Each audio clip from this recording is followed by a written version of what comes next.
para nosotros, esa mesa que Él prepara. La Biblia dice que Dios prepara mesa, adereza, prepara mesa delante de nosotros en presencia de nuestros angustiadores. ¿Qué te angustia a ti en esta mañana? ¿Tienes algo que te quite la paz? El Señor está preparando una mesa para que tú recuperes esa paz, que dejes esa angustia. Porque Dios nos ama, Dios ama a su creación, Dios desea que todos seamos hijos de Dios. Dios ama a sus hijos con un amor especial. Ama toda su creación, pero la Biblia enseña que para poder ser hijo de Dios hay que reconocer a Jesucristo como nuestro Señor y Salvador personal, hacerlo públicamente, dando testimonio de quién creemos. Y eso es algo que mucha gente no entiende, porque hay una mentalidad por ahí que dice que todos somos hijos de Dios. Y eso no es así. Todos somos creación de Dios. Y Dios ama su creación, pero los hijos de Dios son aquellos que aceptan lo que Cristo hizo. Nosotros no somos salvos por las obras que hagamos, somos salvos por la obra que hizo Cristo en la cruz. Y cuando aceptamos ese sacrificio y lo reconocemos como nuestro dueño, porque Señor significa dueño de nuestra vida, y dedicamos nuestra vida a servirle, Él pone esa mesa delante de nosotros. Jesús, hablando con una mujer cananea, una mujer que no era del pueblo de Dios, al cual fue con una hija que tenía malos espíritus, y le rogó a Jesús que la liberara. Pero Jesús le dijo, ¿cómo tú siendo cananea? Los cananeos no pertenecían al pueblo de Dios. O sea, hoy representarían a las personas que no creen, que no se han convertido a Cristo todavía. Entonces Jesús, con mucho amor, le dice, no es bueno dar el pan de los hijos a aquellos que no son hijos. Pero la mujer cananea, que tenía una gran fe, dijo, sí, pero aún de las migajas que caen de la mesa de los hijos, yo quiero alimentarme. Jesús le estaba diciendo que el pan, que significa la provisión, la sanidad y la liberación, es para los hijos de Dios. Pero Dios tiene misericordia. Y cuando nos entregamos a Él, Él nos abre las puertas, nos abre esa mesa, una mesa preciosa, llena de abundancia, de todo lo que necesitamos, pero sobre todo lo que necesitamos espiritualmente. Porque a veces no nos damos cuenta de que lo más importante es aquello que es eterno. Lo efímero es lo que este mundo nos ofrece, cosas pasajeras, el dinero, la salud también es una cosa pasajera. De momento caemos en enfermedad, estamos muy sanos y de pronto nos viene una enfermedad. Pero lo eterno es lo verdaderamente importante. Mandad tesoros al cielo y esos tesoros nos esperan allí. Es la siembra que hacemos aquí para recoger la cosecha allá, en la presencia de Dios. Por eso es importante nuestro compromiso. Llevamos varias semanas hablando del compromiso, del verdadero compromiso de un creyente, de un cristiano. Y el compromiso de un cristiano no es una opción, es una obligación. Tú te comprometes con el Señor y eso es hasta el final. La carrera no puede quedar a medio. Tenemos que concluir. A veces queremos que Dios nos bendiga, pero sin compromiso nuestro. Y esto no funciona así. Si tú quieres que Dios te bendiga, te sane, te libere, tienes que entregar su vida primero a Él. Y luego seguir, porque Dios no es una varita mágica. Hay una confusión grande hoy en día en las personas que creen que venimos al Señor, se hace una oración, Dios te sana y me voy y hasta luego. Esto no funciona así. Primero tenemos que entregar nuestra vida a Cristo, seguirle aún en medio de los problemas. Aunque no tengamos la respuesta a lo que pedimos en ese momento, tenemos que seguir al Señor porque a su tiempo, si somos fieles, si hemos adquirido ese compromiso y continuamos desempeñando nuestro compromiso, Dios nos va a bendecir. Porque Él lo que quiere es bendecirnos. Pero como ha dicho Marisa, Él pone unos parámetros, pone unas reglas, pone un orden. Nosotros no somos curanderos, ni somos personas de este tipo, donde acudimos con el fin y el propósito de solucionar el problema. Y luego aquí te quedas. Nosotros oramos por los enfermos y son sanados. Oramos por liberación y las personas son liberadas. Por Dios, no por nosotros. Pero eso requiere un compromiso. No pongamos el carro por delante del burro, porque no funciona. Primero tenemos que hacer lo que he dicho, comprometernos con el Señor. Y el Señor luego hace. Por eso llevamos varias semanas hablando del compromiso. Y lo basamos en el Evangelio de Lucas, en el capítulo 9, versículo 62, donde dice: Jesús le dijo, ninguno que poniendo su mano en el arado, cuando nosotros ponemos la mano en el arado, es cuando adquirimos el compromiso. Y mira hacia atrás, o sea, se arrepiente y se vuelve atrás, no es apto, o sea, no es aprobado para el reino de Dios. Por eso existe un gran peligro, el gran peligro de mirar atrás. Y estamos estudiando las distintas causas de mirar atrás. La primera fue, mirar atrás es dudar del llamado que Dios nos ha hecho, un llamado santo, un llamado a la santidad, a vivir en santidad. Mirar atrás es volvernos al pasado, volvernos a lo que hacíamos antes. Mirar atrás es perder de vista el propósito y el compromiso. Mirar atrás es tomar una dirección equivocada de nuestra mirada. También es ignorar que el principio y el fin de todo debe ser Cristo en nuestra vida. Y por último, la motivación del sacrificio de Cristo. ¿Sabéis lo que le motivaba a Jesús en medio del sufrimiento? Morir en una cruz es la muerte más atroz que pueda sufrir un ser humano. Pero Él dice que por el gozo que Él veía, sufrió la cruz. O sea, con gozo fue a morir en la cruz, en otras palabras. ¿Cuál era su gozo?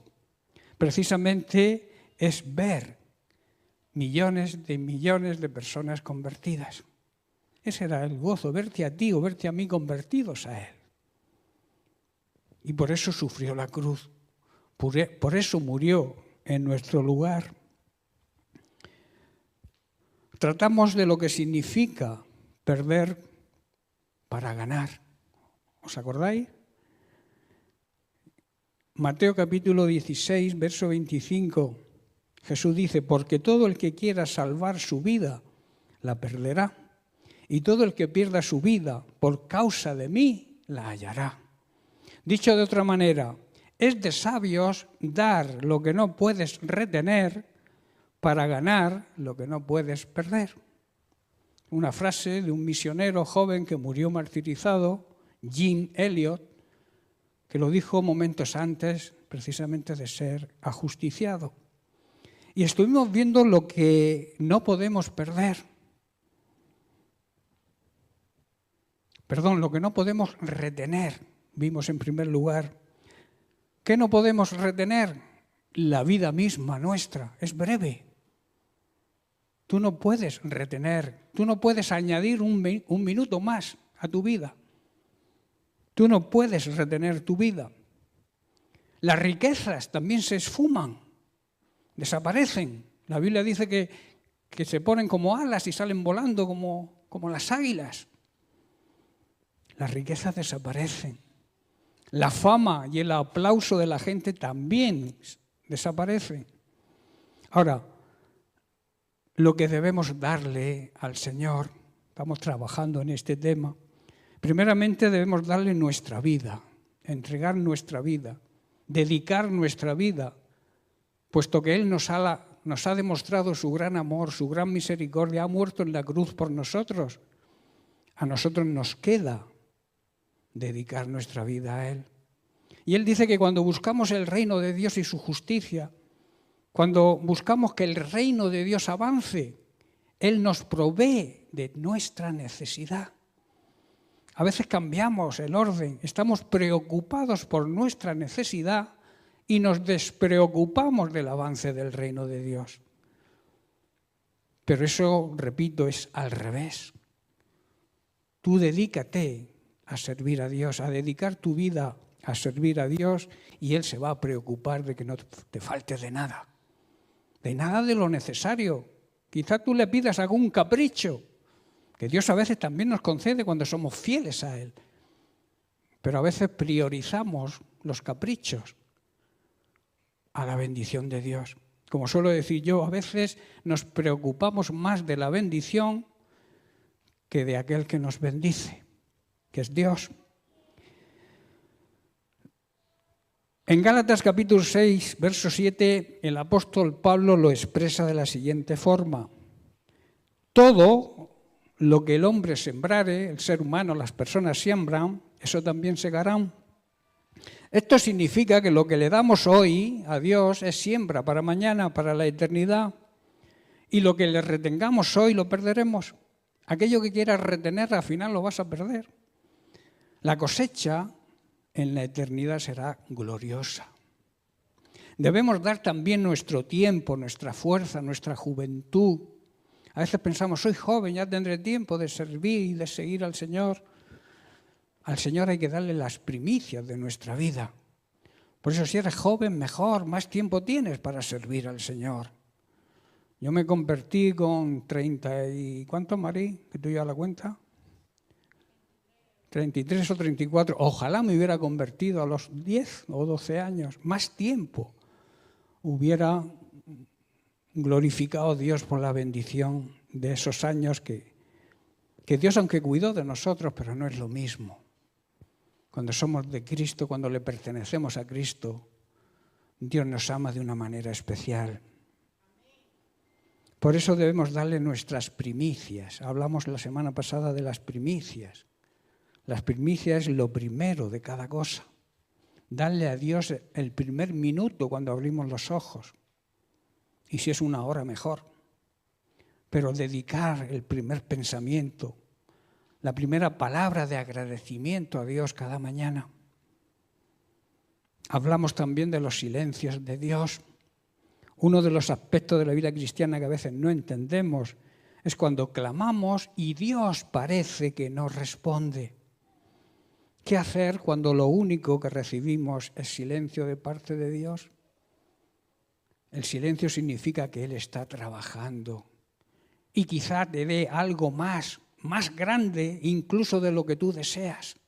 Por eso Él calla, porque está trabajando. Por eso debemos saber que en los silencios de Dios, que el silencio de Dios es una prueba de fe. Dios, repito, no es una varita mágica que le pides y al instante responde. Dios te puede responder al instante. Te puede decir, espera, que todavía no es el momento. O te puede decir, no te interesa. Pero Dios siempre responde. El silencio nos prepara, como he dicho, para una obra mayor. Recordemos cuando Jesús se enteró de que su amigo Lázaro estaba enfermo y sus hermanas Marta y María le llamaron. Dice que él permaneció en silencio, se quedó en el lugar donde estaba 2 días más. Y cuando llegó, Lázaro estaba muerto. Pero Dios en ese silencio estaba pensando en hacer algo mayor que sanar a Lázaro, que era resucitarlo de los muertos. Y hoy Dios también nos quiere resucitar de la muerte espiritual que tenemos cuando no le conocemos a Dios. Por eso la fe se multiplica, crece, se restaura a través del conocimiento de Dios. Cuanto más conocemos al Señor, más fe tenemos en Él, ¿verdad? Cuanto más conocemos a una persona, más creemos en esa persona, porque en Dios ocurre lo mismo. Bien, hasta aquí hemos visto lo que no podemos retener y lo que debemos dar. Ahora vamos a ver lo que ganamos y nunca perderemos. Un tema muy interesante. Primero ganamos la vida eterna, la verdadera vida, que empezamos a disfrutar los cristianos, empezamos a disfrutarla aquí. Tenemos un anticipo de la vida eterna aquí. No vivas una vida mediocre, vive la vida eterna, ese anticipo que Dios tiene para nosotros aquí. Cristo dice, mis ovejas oyen mi voz, Juan 10, 28, y yo les doy vida eterna y no perecerán jamás. La vida eterna es eterna y la eternidad no tiene principio ni tiene fin. Por eso dice, y no perecerán jamás, no morirán jamás. Nuestro cuerpo físico muere, pero nuestra alma y nuestro espíritu no muere, es eterno. Por eso el espíritu cuando morimos regresa de donde salió, de Dios. Dios infundó aliento de vida en un montón de barro y creó al ser humano, a Adán. Cuando morimos, eso que salió de Dios le vuelve a Dios, que es el espíritu. Y el alma, que es nuestro poder de decidir, nuestra mente, donde decidimos, es la que hay que salvar. Por eso somos un ser trino, espíritu, alma y cuerpo. De ahí que Jesús dijo, y Dios dice en su palabra que hemos sido hechos a imagen y semejanza de Dios. Dios es un ser trino, 3 personas, el Padre, el Hijo y el Espíritu Santo. Y nosotros también somos seres trinos, el cuerpo, el alma y el espíritu. Por eso dice la Biblia que fuimos creados a imagen y semejanza de Dios. Y esa vida que nos ofrece, esa vida eterna, no depende de las circunstancias ni de este mundo. Vivimos en un mundo cambiante, donde las circunstancias van sucediendo y van cambiando constantemente. Hoy hay calma, mañana tormenta. Un día parece que todo va bien y al siguiente nos encontramos con pruebas, dolores, dudas, incertidumbre. Las personas de este mundo buscan seguridad en las cosas terrenales. Aquellos que no conocen a Cristo, que no han nacido de nuevo, que no han entregado su vida a Cristo, basan su seguridad en el dinero, en la salud, en sus logros, en sus relaciones interpersonales, pero nada de eso permanece. Por el contrario, Jesucristo nos habla de algo que trasciende todo lo terrenal, la vida eterna. Él mismo nos asegura que esa vida no depende de las circunstancias de este mundo, ni de los altibajos de nuestra experiencia humana, sino que depende de su promesa, de su palabra. Dios lo que promete, lo cumple, porque es un Dios soberano y un Dios de poder. Es un Dios todopoderoso, que significa que todo lo puede. ¿Habrá algo imposible para Dios? Nada hay imposible para Dios. La vida eterna, por tanto, no depende de este mundo, de esta tierra, depende de Cristo. Amén. La vida eterna es un regalo de Dios, no es ninguna conquista humana. En Romanos capítulo 6, verso 23, Pablo nos dice, porque la paga del pecado es muerte. Esta muerte no es la muerte física, esta muerte es la condenación eterna, la muerte espiritual, la recompensa, lo que recibimos cuando vivimos en pecado, es la condenación eterna. Mas el regalo, la dádiva de Dios es vida eterna en Cristo. Señor nuestro. Tú has reconocido a Cristo como tu Señor, entonces tienes vida. Si no lo has reconocido, existes, pero no vives la verdadera vida, la vida que Dios nos ofrece. Jesús dijo, yo he venido a daros vida, y vida en abundante, una vida plena, llena de Dios.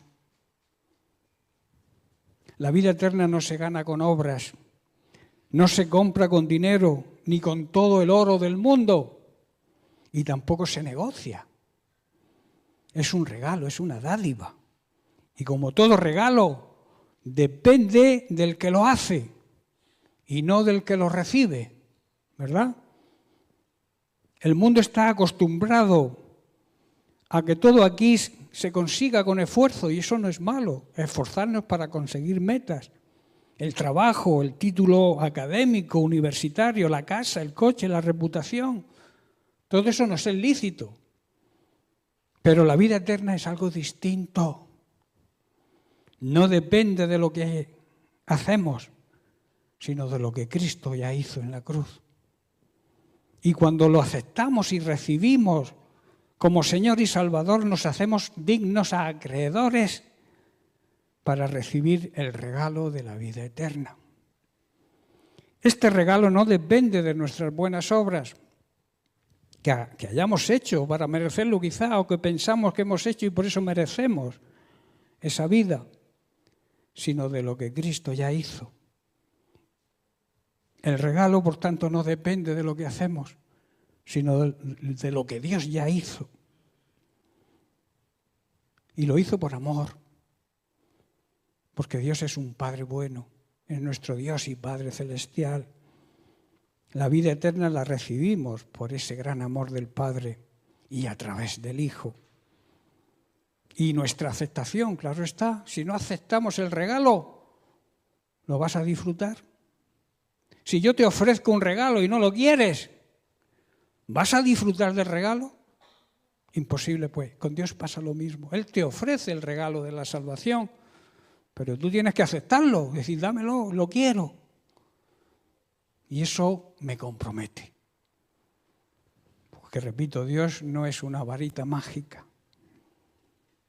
El apóstol Pablo, porque la vida eterna no se ve afectada por las obras de esta tierra. Así que el apóstol Pablo nos dice en 2 Corintios 4:17, porque esta leve tribulación momentánea produce en nosotros una cada vez más excelente y eterno peso de gloria. Aquí hay dos diferencias notables. Tribulación leve y momentánea. Todo lo que sufrimos aquí, por doloroso que sea, no dura para siempre. Siempre se acaba, ¿verdad? Tarde o temprano el sufrimiento se acaba, el dolor se acaba. Y luego habla de gloria eterna y excelente. Lo que Dios nos ha dado en Cristo no se marchita, no se corrompe, no cambia, es eterno. La enfermedad puede tocar nuestro cuerpo, ¿verdad? Pero no la vida eterna. Tu enfermedad no puede afectar a la vida eterna, no le afecta, de hecho. La pobreza puede vaciar tu bolsillo, pero nunca tu salvación. La soledad puede entristecer tu corazón, pero no puede apagar la promesa de Dios que dice, yo estaré contigo hasta el fin. Un ejemplo cotidiano. Imagina un barco en medio de una tormenta, olas de 5 o 10 metros. El mar lo golpea, los vientos soplan, pero el ancla está firme en lo profundo. Así es la vida del creyente. Nuestra ancla está en Cristo. Y aunque todo se mueva alrededor, nuestra vida eterna está segura en Él. Aunque todo se mueva, si tu ancla es Cristo, vas a permanecer firme. La vida eterna está guardada en Cristo mismo. Él es nuestro guardián. Pablo en Colosenses capítulo 3, verso 3 nos dice, porque habéis muerto. Aquí habla de morir al pecado. Y entonces vuestra vida está escondida con Cristo en Dios. Todos los creyentes verdaderos han muerto a esta vida mundana. Han muerto al pecado. No pueden vivir en pecado. Puedes tropezar, puedes tener un error, que es lo que significa pecado, un fallo al blanco, equivocarte. Pero si eres un verdadero cristiano, te arrepientes rápidamente. Le pides perdón a Dios, le pides perdón si has ofendido a alguien. Y Jesucristo está de intercesor, diciendo: yo pagué el precio por ese pecado y se ha arrepentido. Lo que no puede aceptar Dios es la vida consciente de pecado. Pecar continuamente sabiendo que estamos pecando. Por eso dice que nuestra vida verdadera no está guardada en un banco, ni en una caja fuerte, ni en nuestras emociones quizás, sino en Cristo mismo. En Juan capítulo 10, verso 28, el propio Jesús nos dice: nadie os arrebatará de mi mano. Si realmente somos sus ovejas, claro está, y escuchamos su voz, estamos en sus manos. El diablo no puede arrebatarnos, el mundo no puede arrastrarnos. No podemos escaparnos de la mano poderosa de nuestro Dios y Salvador si realmente somos sus ovejas y escuchamos su voz. Un cristiano puede pasar por dudas, puede tropezar, puede tener momentos de debilidad, pero jamás perderá lo que Cristo mismo está guardando: la vida eterna. La vida eterna nos impulsa a vivir en esperanza. Si la vida eterna dependiera de esta tierra, estaríamos condenados a la desesperación.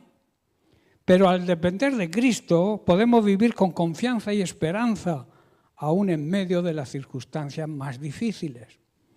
Pablo nos dice en Romanos capítulo 8, versos 38 y 39.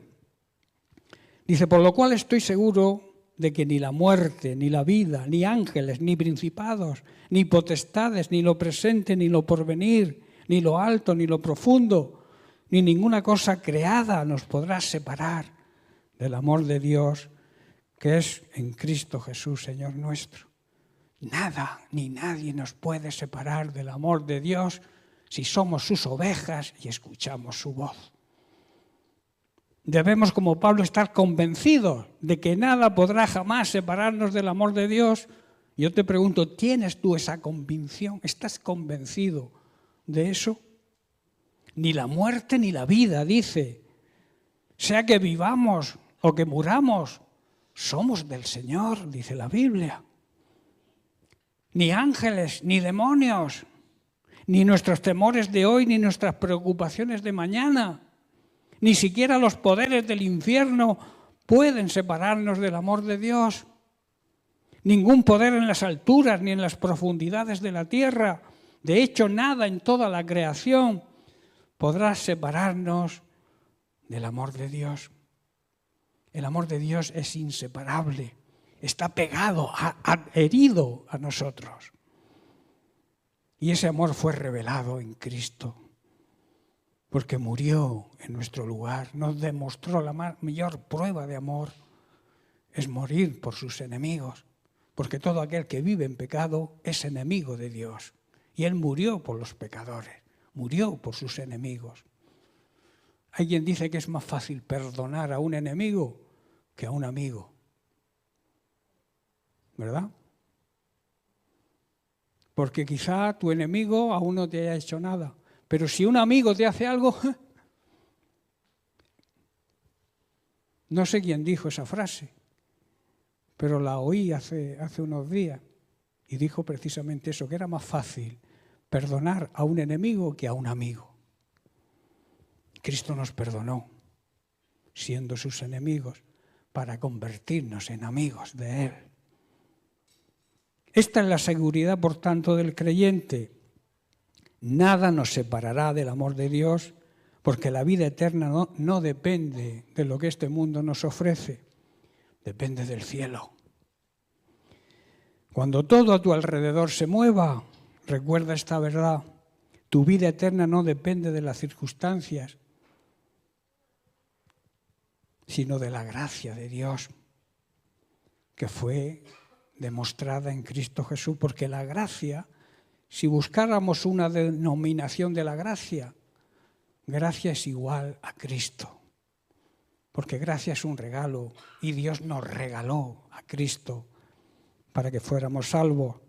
Si estás enfermo, recuerda que tienes vida eterna en Cristo y que la enfermedad no afecta a esa vida. Si estás en pruebas, recuerda que son momentáneas, pero la gloria de Dios es eterna.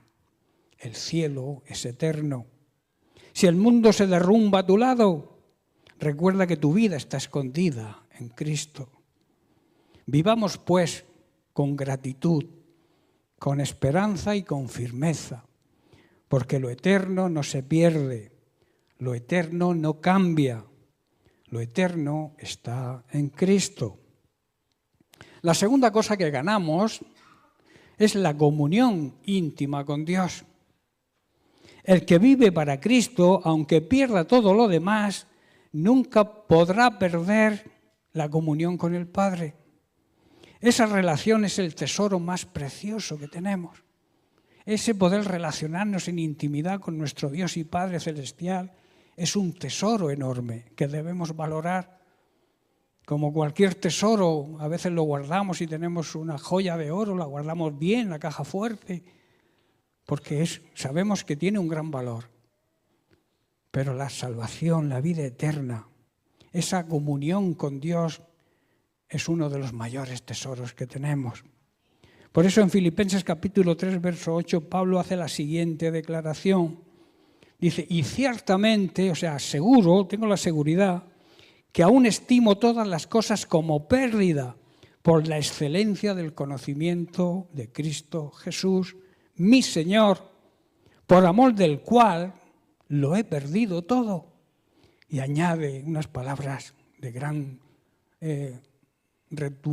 ¿cómo se diría? Que retumban, de gran poder. Dice, y lo tengo por basura, todo eso lo tenía por basura para ganar a Cristo. Vivimos en un mundo donde la palabra ganancia está siempre asociada con números, con cuentas corrientes, con negocios que prosperan, con aquello que aumenta lo material. Las personas de este mundo llaman ganancia, por tanto, a la riqueza, a los títulos, a la fama, a los placeres.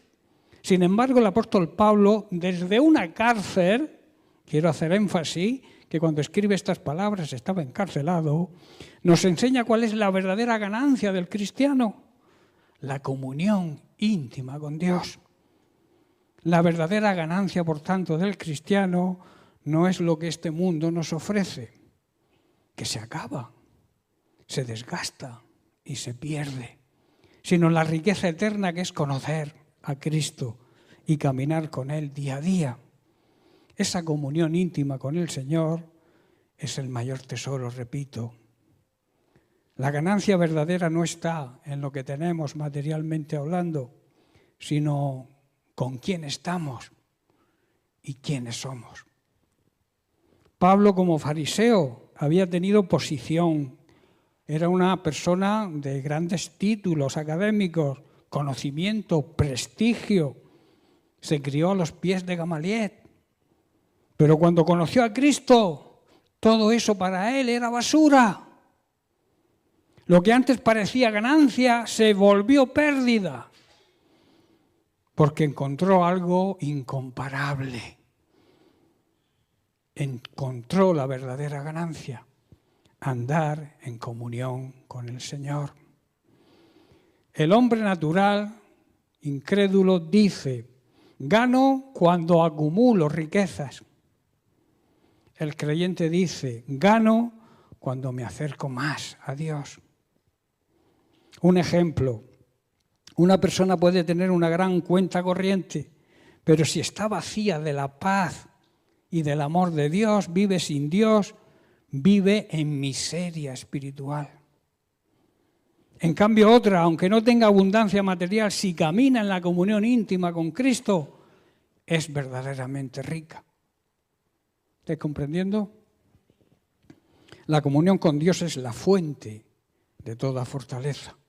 Tú quieres andar fuerte, tener la autoridad y el poder que Dios nos delega a través del Espíritu Santo, tienes que tener comunión con Dios. David en el Salmo 23 escribe: el Señor es mi pastor y por tanto nada me faltará. ¿Por qué podía decir eso David? Porque tenía una gran comunión de intimidad con Dios, le conocía muy bien y la comunión con Dios le bastaba. El conocimiento de Dios, repito, fortalece nuestra fe. Estamos estudiando precisamente esto en la escuela bíblica. Conocía perfectamente a Dios en sus vigilias cuidando las ovejas de su papá. Tenía comunión de intimidad con Dios y Dios le transmitía fuerza. Aún siendo muchacho dice que se enfrentaba a leones y a osos y los mataba para defender a las ovejas. Y era un muchacho joven, un adolescente prácticamente. Tenía comunión con Dios y Dios actuaba a través de él. El poder de Dios se manifestaba en un chaval de poco más de 15 años. Y él lo reconocía. No son mis fuerzas, es Dios actuando.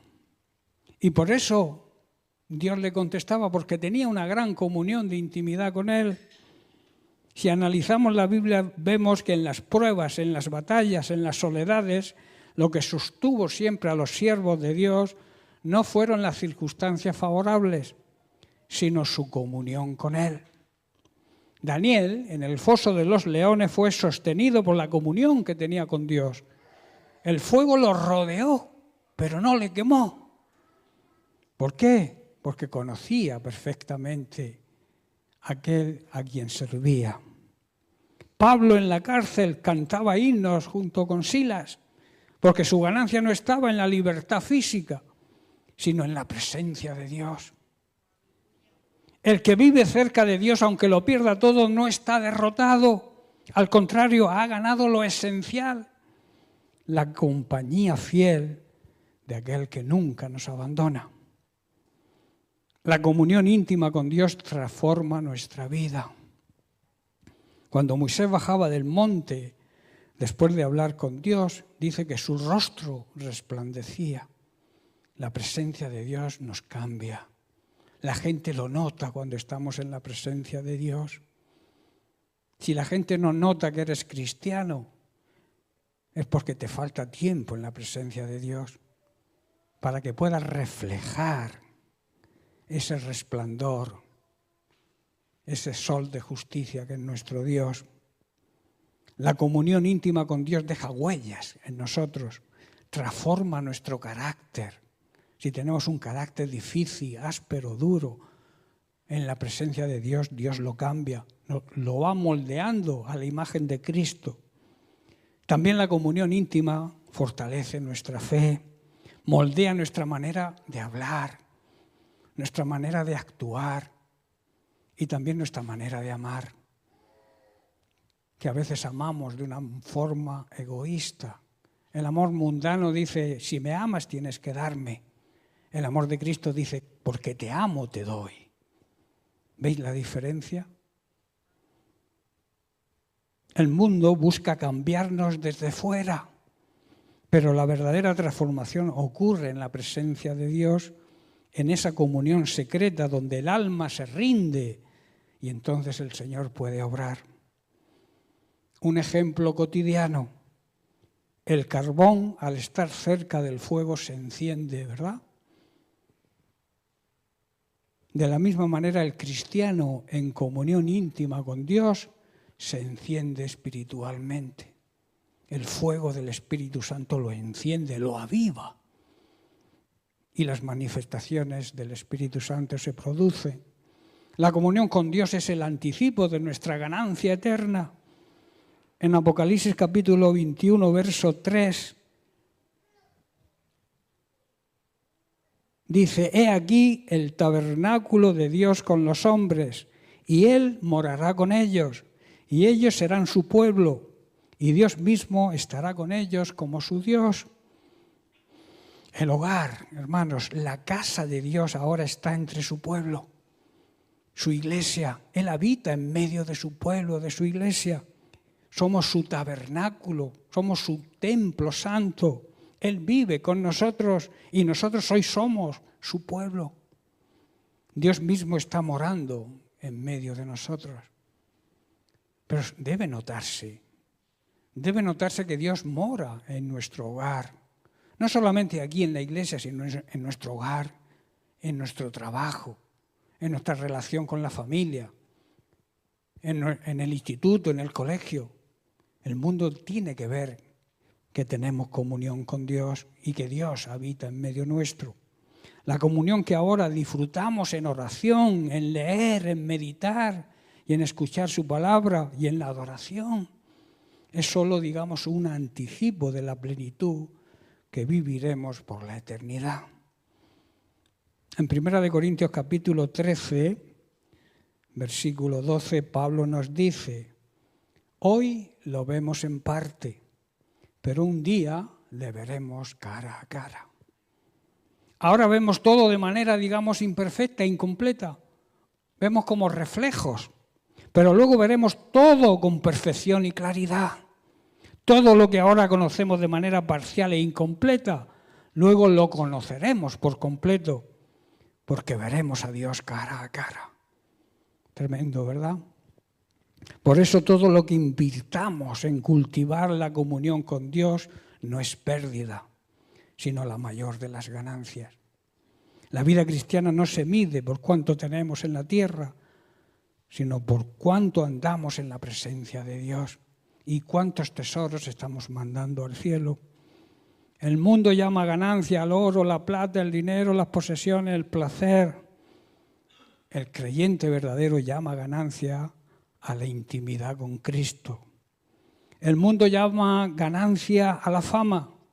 El creyente llama ganancia a escuchar la voz del buen pastor. El mundo llama ganancia a tener poder.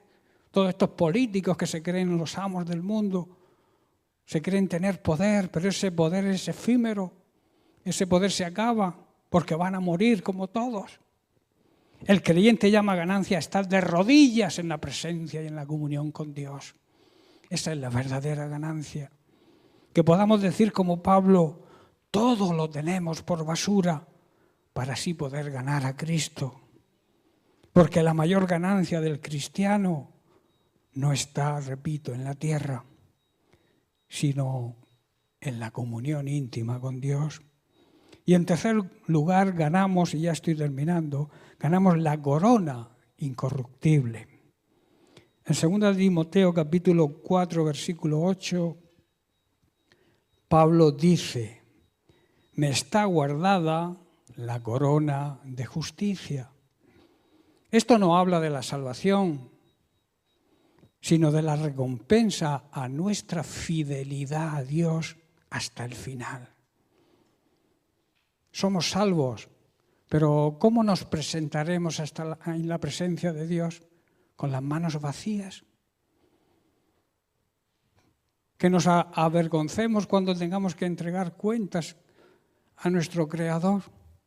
Porque no hayamos sido fieles en esta tierra, o lo suficientemente fieles para que Dios nos recompense, aparte de la salvación, nos dé regalos, galardones, pero no galardones de laurel como hoy coronan a los deportistas, o con medallas, con la corona de justicia, que jamás va a perder su valor, que jamás se va a marchitar. Lo que se hace para Cristo, ni el tiempo, ni la muerte, ni el olvido lo pueden borrar. Dios lo guardará en el cielo y nos dará nuestra recompensa.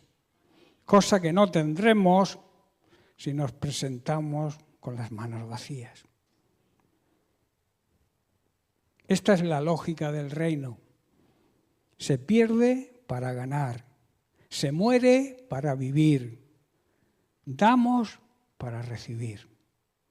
La ley de la siembra. A veces queremos ganar sin perder nada.